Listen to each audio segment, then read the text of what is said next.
اعوذ باللہ من الشیطان الرجیم بسم اللہ الرحمن الرحیم السلام علیکم ورحمۃ اللہ وبرکاتہ۔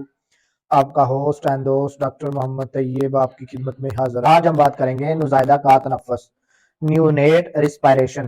اس سے پہلے آپ سے ریکویسٹ ہے کہ ڈاکٹر محمد طیب یوٹیوب چینل کو سبسکرائب کریں، بیل آئیکن کو کلک کریں۔ Bundle of thanks. پس ولادت زچہ اور بچہ کا باہمی تعلق بذریعہ کارڈ ہوتا ہے اور یہ کارڈ پلیسنٹا کے ساتھ منسلک ہوتی ہے اور فٹس کے سانس کا نظام اس پلیسنٹا سے وابستہ ہوتا ہے۔ فٹس کے پھیپھڑے کام نہیں کرتے بلکہ وہ خون سے اپنی ضرورت کی آکسیجن حاصل کرتا ہے جو پلیسنٹا کے ذریعے گردش کرتا ہے۔ جب بچے کی پیدائش ہو جاتی ہے تو اس سے اس دنیا میں آنے کے بعد اس کے سانس کا نظام باقاعدہ کام کرنا شروع کرتا ہے۔ اس کے پھیپھڑے کام کرنے لگتے ہیں۔ اس مرحلے پر اس نظام کا درست کام کرنا بہت ضروری ہوتا ہے۔ بعض اوقات اس میں رکاوٹ آتی ہے۔ رحم میں بچہ ایک خاص مائع جو امنیوٹک فلوئڈ موجود ہوتا ہے اور جب باہر آتا ہے تو اس مائع کی تقریباً 100 ml مقدار اس اسپائریشن ٹینک میں موجود ہوتی ہے۔ اس میں کچھ مقدار دوران ولادت خارج ہو جاتی ہے، باقی مائع پلمونری سرکولیشن اور لمفیٹک سسٹم میں جذب ہو جاتا ہے اور بچے کا سانس نارمل انداز میں آنے لگتا ہے۔ لیکن بعض اوقات بچے کے سانس میں رکاوٹ آتی ہے تو جس کی مختلف وجوہات ہوتی ہے۔ سانس کی رکاوٹ عام طور پر بچہ پیدائش کے فوراً بعد بچے کا نظام تنفس کام کرنے لگتا ہے اور بعض بچوں میں یہ 1 منٹ کے اندر بحال ہوتی ہے، لیکن بعض بچوں کو سانس نہیں آتا جو کہ ایسفیزیا نیومونیٹرم کہلاتا ہے۔ سانس کی رکاوٹ کو 2 حصوں میں تقسیم کیا جاتا ہے۔ ایک وہ حالت ہے جس میں سانس کی رکاوٹ یا وقت رحم مدر میں ہی شروع ہو جاتی ہے، یہ حالت انٹرایوٹرائن ہیگزوپوکسیا کہلاتا ہے، اور دوسری حالت یہ ہے کہ بچے کی پیدائش کے بعد باہر آنے کے بعد سانس بند ہو یا رکاوٹ ہو تو حالت برتھ ایکسپیسیا کہلاتا ہے، انٹرایوٹرائن ہائپوکسیا۔ اس سے مراد رحم کے اندر بچے کی سانس کی تنگی اور یہ سانس کی آکسیجن کی کمی ہوتی ہے۔ ماں کے رحم میں فٹس خون سے آکسیجن حاصل کرتا ہے اور اس کا انحصار براہ راست ماں پر ہوتا ہے۔ بہت سی وجوہات جن کی وجہ سے آکسیجن کی کمی ہو سکتی ہے۔ اب نارمل فٹل کارڈک فنکشن کی وجہ سے بھی سانس میں رکاوٹ آ سکتی ہے۔ اگر کارڈ پرولیپس ہو جائے یعنی بچے سے قبل از کارڈ باہر نکل آنے کو اس سے دبنے سے ہائپوکسیا کی حالت پیدا ہوتی ہے۔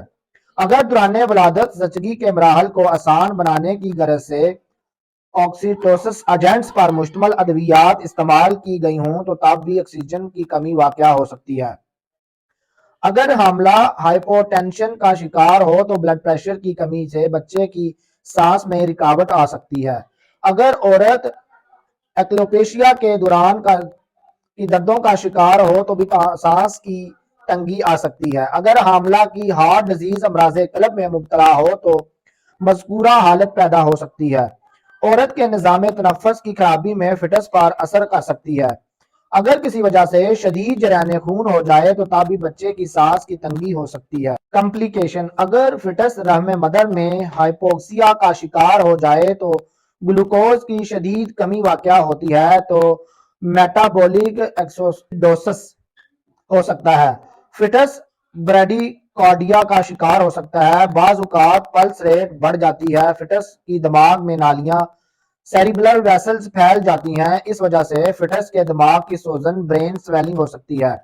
برتھ ایسفائزیا: یہ سانس کی رکاوٹ کی وہ حالت ہے جو پیدائش کے بعد پیش آتی ہے۔ اس کی وجوہات درجہ ذیل ہو سکتی ہیں۔ بعض حالتوں میں بچے کے پھیپھڑے بعد ولادت پھیلتے نہیں ہیں۔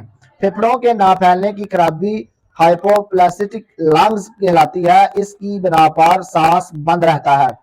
ایسا بھی ہوتا ہے کہ بچہ پیدائشی طور پر آلات تنفس کی کسی خرابی میں مبتلا ہوتا ہے جو سانس بحال نہیں ہونے دیتی۔ اگر بچے کے مرکزی نظام اعصاب سینٹرل نروس سسٹم میں کوئی خرابی ہو تو تب بھی ایسا ہو سکتا ہے۔ اگر بچہ پیدائشی طور پر امراض قلب میں مبتلا ہو تو تب بھی سانس رک سکتا ہے۔ سانس کے راستے میں کوئی رکاوٹ جو کہ خون، میوکس فلوئڈ یا میکونیم وغیرہ ہو سکتی ہے سانس بند کر لیتا ہے۔ بعض اوقات قبل از ولادت ہائپوکسیا کی حالت بعض ولادت برتھ ایکسپیزیا کا باعث بن جاتی ہے۔ بعض اوقات بچہ پیدائشی طور پر ڈایافرمیٹک ہرنیا بھی مبتلا ہوتی ہیں جس کی وجہ سے سانس میں رکاوٹ ہو سکتی ہے۔ ٹریٹمنٹ: برتھ ایکسپیزیا کے علاج کے لیے مختلف اقدامات کیے جاتے ہیں۔ سانس کے راستے ایئر وے کو صاف کر کے ہر طرف کی رکاوٹ سے پاک کر کے سانس بحال کیا جا سکتا ہے۔ ایسا طریقہ اختیار کیے جاتے ہیں جس سے نظام تنفس کو تحریک ملے تو نظام بحال ہو جاتا ہے۔ بعض حالتوں میں بچے کو بیرونی طور پر گرمی پہنچائی جاتی ہے جو مفید ہو سکتی ہے۔ بچے کی چھاتی تو احتیاط اور مخصوص طریقہ سے دبا کر بھی سانس بحال کیا جا سکتا ہے۔ بعض اوقات پیچیدگی دور کرنے کے لیے اوزاروں کا استعمال کیا جاتا ہے۔ بعض اوقات سانس بحال کرنے کے لیے مصنوعی طور پر آکسیجن دینا پڑتی ہے۔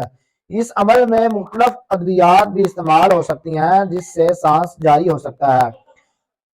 انجیکشن، وٹامن کے 10% یا 5% گلوکوز ڈرپ، نارکین، اینٹم ٹاٹ 6 یہ صلاحیت رکھتی ہے کہ ولادت کے بعد نوزائیدہ کے تنفس کی خرابی یا رکاوٹ دور کرنے کے لیے استعمال کیا جاتا ہے۔ سلفر 30 سلفر کے بارے میں ڈاکٹروں کی رائے یہ ہے کہ اس 30 طاقت کی خوراک نوزائیدہ کے تنفس کے لیے بہت بہتر اور کارگر ثابت ہوتی ہے۔ بہت شکریہ ہمارا یوٹیوب چینل دیکھنے کے لیے۔ ڈاکٹر محمد طیب کو اجازت دیجیے۔